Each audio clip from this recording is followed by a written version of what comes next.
Dear students, good morning.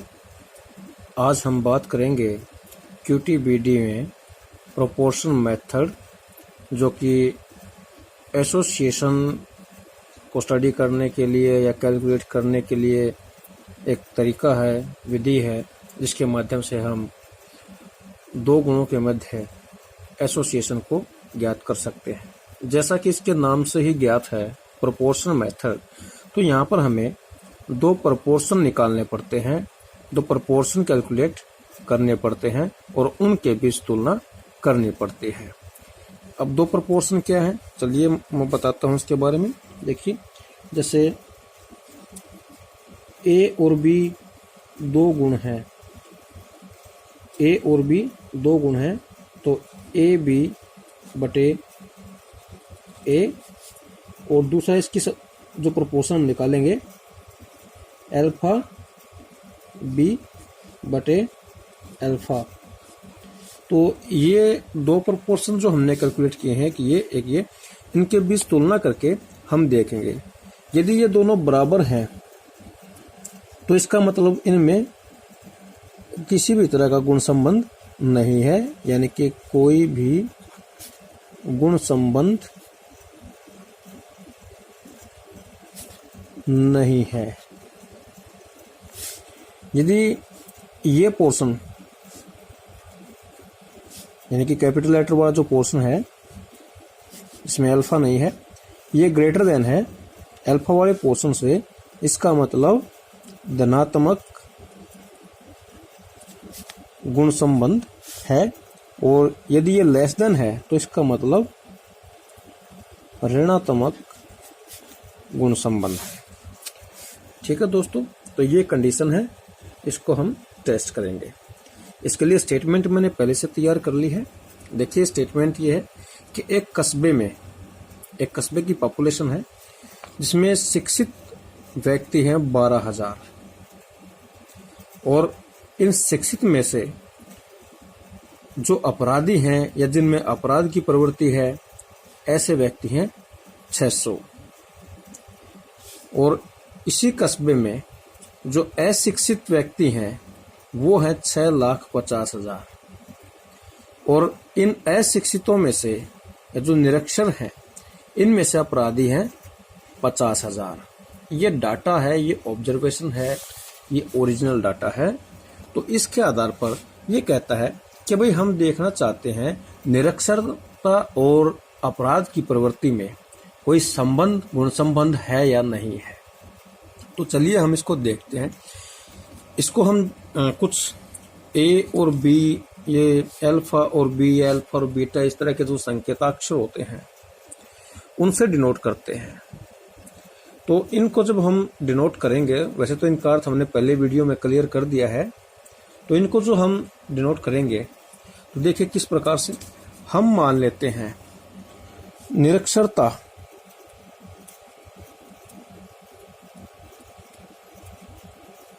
को denote करेंगे ए से।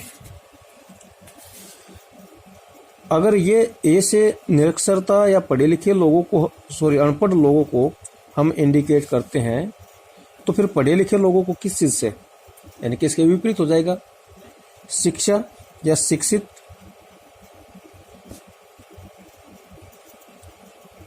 जो व्यक्ति हैं उनको इंडिकेट करेंगे अल्फा से।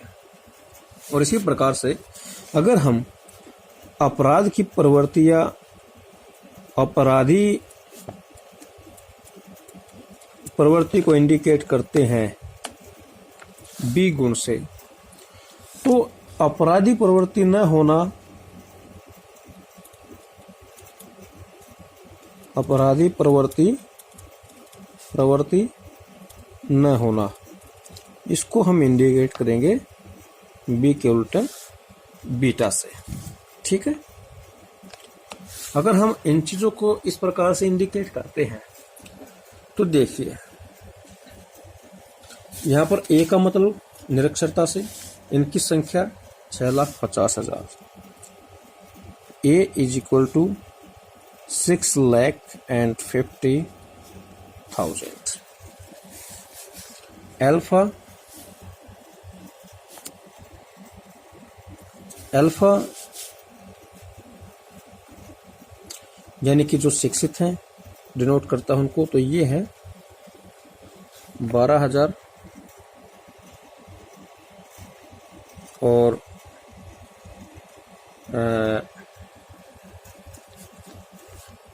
बी डिनोट करता है जिनमें अपराधी प्रवृत्ति है। ठीक है, तो यहां पर एक चीज हम देखें, हमें क्या चाहिए, ए बी, अल्फा बी, ए और अल्फा। ए और अल्फा, तो ए हमारे पास है, अल्फा हमारे पास है, ए भी हमें चाहिए। तो ए बी यानी कि जो निरक्षर है और साथ में अपराधी भी है। ठीक है, इसका मतलब निरक्षर कितने हैं, 6,50,000 और इनमें से अपराधी कितने हैं, 50,000। तो जो निरक्षर भी हैं और अपराधी भी हैं वो है 50,000। तो ये डाटा हमारे पास आ गया है, ये है 50,000। ठीक है, और इसके बाद दूसरा जो हमें डाटा चाहिए इस अल्फा बी, अल्फा का मतलब जो पढ़े लिखे हैं और बी का मतलब जो अपराधी प्रवृत्ति के हैं। तो ये देखिए, ये कितने हैं, पढ़े लिखे 12,000 और इनमें से अपराधी यानी कि जो पढ़े लिखे भी हैं और अपराधी भी हैं, ऐसे व्यक्ति 600 हैं। तो अल्फा बी ये हमारे पास 600। तो दोस्तों ये डाटा हमारे पास इकट्ठा हो गया है। तो चलिए इनसे हम प्रोपोर्शन इनके निकाल लेते हैं।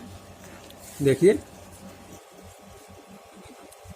ए बी डिवाइड बाय ए, और ये है हमारा ए बी, यहाँ से 50,000 डिवाइड बाय 6,50,000। ठीक है, तो ये जो प्रोपोर्शन हमारा आता है, ये आता है, या परसेंटेज आप इसको कैलकुलेट कर लें तो ये आता है करीबन 7.7%। ठीक है, और दूसरा जो प्रोपोर्शन हमारा alpha B divide by alpha, देखिए अल्फा बी हमारा 600 और अल्फा हमारा 12,000 इंटू 100, ये यहाँ से हम कटा दें, यहाँ से 12×5=60। तो ये परसेंटेज आती है हमारी 5%। इट मीन्स ये परसेंटेज 7.7, ये 5%। It means A B divide by A is greater than alpha b divided by alpha, and it means there is positive relationship.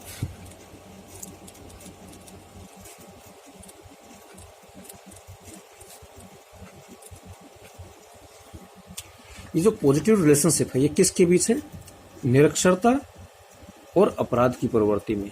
इसका मतलब ये हुआ कि निरक्षरता और अपराध की प्रवृत्ति साथ साथ पाई जाती है। डियर फ्रेंड्स, इस मेथड में हम बात करेंगे एसोसिएशन ऑफ एट्रीब्यूट्स के कैलकुलेशन का कोफिशिएंट ऑफ एसोसिएशन मेथड।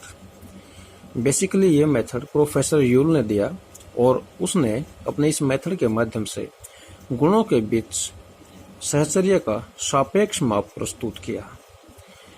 उनकी जो इक्वेशन है उन्होंने Q के द्वारा उसको डिनोट किया, और यहाँ पर Q की वैल्यू अगर पॉजिटिव 1 है तो इसका मतलब गुणों के अंतर्गत पूर्ण धनात्मक सहचर्य है। यदि Q की वैल्यू नेगेटिव 1 है तो इसका मतलब गुणों के बीच पूर्ण ऋणात्मक सहचर्य है। यदि Q की वैल्यू 0 है तो इसका मतलब गुण स्वतंत्र हैं और उनके बीच कोई भी किसी तरह का सहचर्य नहीं है। यदि Q की वैल्यू 0 से 1 के बीच आती है तो फिर ये कार्ल पियर्सन के तरह ही हमें एक तरीके से इंडिकेट करता है कि किस तरह का सहचर्य उनके मध्य है, निम्न श्रेणी का है या मॉडरेट श्रेणी का है या हाई श्रेणी का है। तो इस प्रकार से जो है ये हमें इसकी इंटरप्रिटेशन हम कर सकते हैं। तो दोस्तों स्टेटमेंट मेरे पास तैयार है।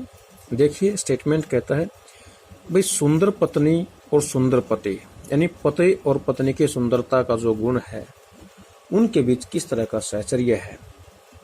तो यहाँ पर देखिए ये कहता है सुंदर पत्नी तथा सुंदर पति 200, सुंदर पत्नी तथा सुंदर पति नहीं 50, सुंदर पत्नी नहीं तथा सुंदर पति हैं 100, और सुंदर पत्नी नहीं तथा सुंदर पति नहीं, ऐसे केस 180 हैं। तो ये डाटा हमारे पास है। तो इस डाटा से हम देखते हैं भी पति और पत्नी की सुंदरता के गुण के बीच सहचर्य है या नहीं। तो सबसे पहले हमें इसको जो संकेताक्षर हैं उनसे नोट करना पड़ेगा। माना जाए कि सुंदर पति को हम ए से डिनोट करें, सुंदर पति को अगर हम नोट करें ए से, तो सुंदर पति नहीं है, उनको हम डिनोट करेंगे अल्फा से, और सुंदर पत्नी को डिनोट करते हैं अगर हम बी से, तो सुंदर पत्नी जो नहीं है उनको डिनोट करेंगे बीटा से। ठीक है, तो ये हमारे संकेताक्षर हैं। अब हम देखते हैं प्रोफेसर यूल ने जो इक्वेशन दी है Q इज इक्वल टू, देखिए A B into alpha beta minus A beta into alpha B, और जो लोअर पोर्शन है A B into alpha beta plus A beta into alpha B. तो इस प्रकार से जो है हमारे पास इक्वेशन है, और इसमें पुट करके हम जो है कैलकुलेट कर सकते हैं। तो देखिए ए की वैल्यू क्या है हमारे पास, ए डिनोट करता है सुंदर पति को, और बी डिनोट करता है सुंदर पत्नी को। तो ए बी की जो वैल्यू है, ए बी की जो वैल्यू है सुंदर पत्नी तथा सुंदर पति, यानी कि ए बी सुंदर पति और सुंदर पत्नी ये हैं 200। दूसरा अल्फा बीटा, अल्फा रिप्रेजेंट करता है जो पति सुंदर नहीं है, और बीटा रिप्रेजेंट करता है जो पत्नियां सुंदर नहीं है। तो यहां से देखिए सुंदर पत्नी नहीं है तथा सुंदर पति नहीं है, ये है 180। इसके साथ देखिए ए बीटा, ए मीन्स सुंदर पति और बीटा मीन्स जो सुंदर पत्नियां नहीं है, यानी कि सुंदर पत्नी नहीं है, ये यहाँ पर देखिए सुंदर पत्नी नहीं है तथा सुंदर पति है। तो ये केस है 100। और अगला जो पोर्शन है अल्फा बी, अल्फा मीन्स जो पति सुंदर नहीं है, और बी मीन्स जो पत्नियां सुंदर हैं।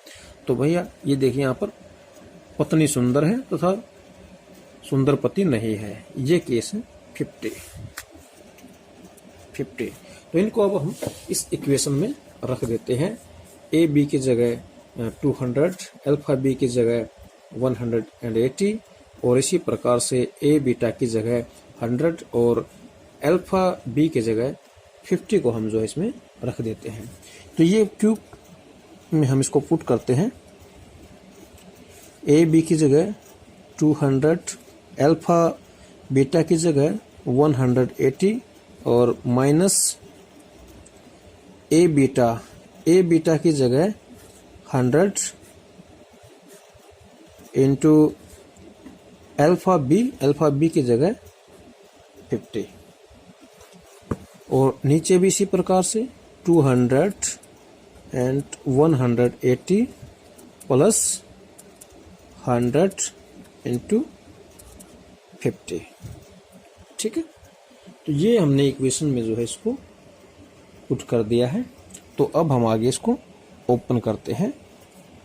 ये देखिए 200 को अगर हम 180 से मल्टीप्लाई करें, 18 दूनी 36 और ये 3 जीरो इसके बाद, तो इसका मतलब 36,000 ये हो गई। माइनस में 100 को अगर हम 50 से करें तो 5,000 आता है। नीचे भी इसी प्रकार 36,000, लेकिन नीचे पॉजिटिव साइन है तो 5,000 प्लस में हो जाएंगे। इज इक्वल टू 36 में से 5 गए 31,000 और डिवाइड बाय 36 प्लस 5 नीचे कर दें तो 41,000 हो जाता है। तो इस प्रकार से अगर हम 31,000 को 41,000 से डिवाइड करें तो हमारे पास Q की वैल्यू आ जाती है, दैट इज पॉइंट, ये पॉजिटिव है, दैट इज 0.756। तो यहाँ से एक चीज हमारे पास निकल के आती है कि जो पति और पत्नी के बीच सुंदरता का गुणों का जो सहचर्य है वो उच्च स्तर का है। इसको हम कार्ल पियर्सन के जिस प्रकार कोफिशिएंट ऑफ कोरिलेशन को इंटरप्रेट करते हैं उसी प्रकार से उन्हीं लिमिट्स में रख करके इसको इंटरप्रेट हम यहाँ भी करेंगे। तो इनके बीच जो है उच्च स्तर का एक जो है सहचर्य देखने को मिलता है। यदि आपको कोई क्वेश्चन है, कोई क्यूरी है, तो आप मुझे व्हाट्सएप चैनल के माध्यम से कॉल कर सकते हैं और अपनी शंका को दूर कर सकते हैं। Thank you.